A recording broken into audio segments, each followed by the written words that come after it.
अस्सलाम वालेकुम नाज़रीन, आप देख रहे हैं स्पेशल पाकिस्तान और मैं हूं साजिद अवान।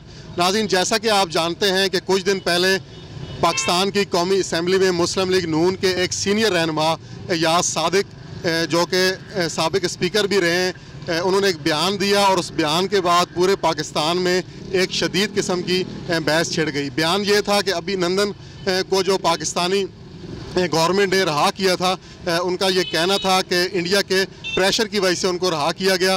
तो आज हमारे साथ पाकिस्तानी शहरी मौजूद हैं और इनसे पूछते हैं कि इस सिलसिले में उनकी क्या राय है। स्पेशल पाकिस्तान की वीडियोस देखने के लिए हमारे चैनल को सब्सक्राइब कीजिए और बेल आइकॉन के बटन को क्लिक कीजिए ताकि आप हमारी हर नई वीडियो से रह सकें बाखबर। अस्सलाम वालेकुम सर।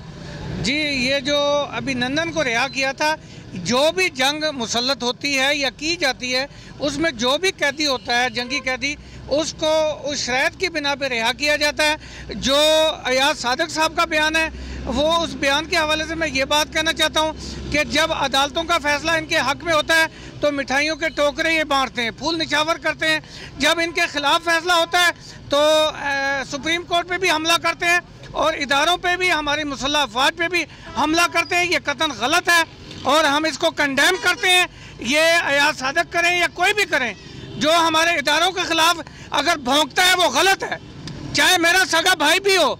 जो इदारों के ख़िलाफ़ और सुप्रीम कोर्ट के ख़िलाफ़ जो भी बात करेगा हम उसको कंडेम करेंगे। उन्होंने ये अपने माफियाज को बचाने की खातर ये एक्शन लिया और इससे कुछ भी नहीं होगा। इदारे पाक साफ है, मुसल्लह अफवाज उसने पाकिस्तान को बचाया है और इंशाल्लाह ये इमरान खान का जो विजन है वो बिल्कुल सही है। वो जो शराइत है उस मुआहदे के मुताबिक उसको अभिनंदन को वापस किया है और बहुत अच्छा किया है। सर, सियासी मुखालफत अपनी जगह, लेकिन क्या किसी भी पाकिस्तान की एक बड़ी पार्टी है पाकिस्तान मुस्लिम लीग नून, उसके एक सीनियर रहनुमा को क्या ये बयान देना, मतलब ये आपका क्या ख्याल है कि ऐसा बयान होना चाहिए जिससे दुश्मन मुल्क को जो है वो आप फ़ायदा पहुंचाने की बात कर रहे हैं? पूरी इंडिया में जो है इस बयान की गूंज हो रही है। जी हाँ, वक्ती तौर पे जग हंसाई हमें लगती है क्योंकि हमारा मुल्क दुश्मन जो है इंडिया, वो खुश हुआ है, उसके हक में बयान दिया गया है। और आपको पता है कि इंडिया के 300 वर्कर इनकी फैक्ट्रियों में काम करते थे। ये हैं इंडिया के लोग जो पाकिस्तान को लूट के खा गए हैं। इनका पाकिस्तान से कोई ताल्लुक नहीं है, इनके बच्चे पाकिस्तान में, इनकी रिहाइश पाकिस्तान में। यहाँ तो ये लूटने के लिए आते हैं, पाकिस्तान में लूट के चले जाते हैं। इनको पाकिस्तान से ना कोई मोहब्बत है, यहाँ से इनकम कमाते हैं। और जो आज मुल्क कर्ज़ई हो चुका है, इसका बेस यही है कि कभी पीपल्स पार्टी ने लूटा है, कभी नून लीग वालों ने लूटा है। इन्होंने आपस में बारियाँ लगाई हुई हैं।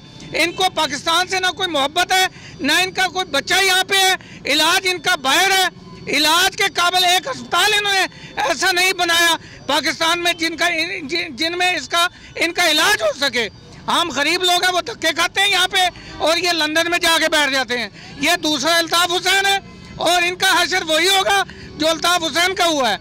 यहाँ से दौलत लूटते हैं, हमें कर्ज़ई कर दिया है, हमारे बच्चों को कर्ज़ई कर दिया है। अस्सलाम वालेकुम जी। क्या नाम है आपका? मोहम्मद अनायतुल्लाह नियाज़ी। अनायत साहब, पाकिस्तान मुस्लिम लीग नून एक बड़ी पार्टी है। कुछ दिन पहले जो उसके एक सीनियर रहनुमा यास सादिक ने कौमी असम्बली में बयान दिया, आप उससे इत्तफाक करते हैं कि इस बयान को देने का मकसद इंडिया को फ़ायदा पहुंचाना था या पाकिस्तानी इदारों पे ख़ास तौर पर पाक आर्मी के खिलाफ एक साजिश की गई, या उनका ये भी कहना था यास सादिक का कि मेरे बयान को गलत अंदाज में पेश किया गया? बस उन्होंने इंडिया वालों को खुश करना था और अपनी जो मेन वजह है अपनी दौलत बचानी है उन्होंने, और कुछ भी नहीं है बयान है इसके पीछे। उन्हें NRO दे दें खान साहब, वो अब भी दोस्त हैं इमरान खान साहब के, ठीक है।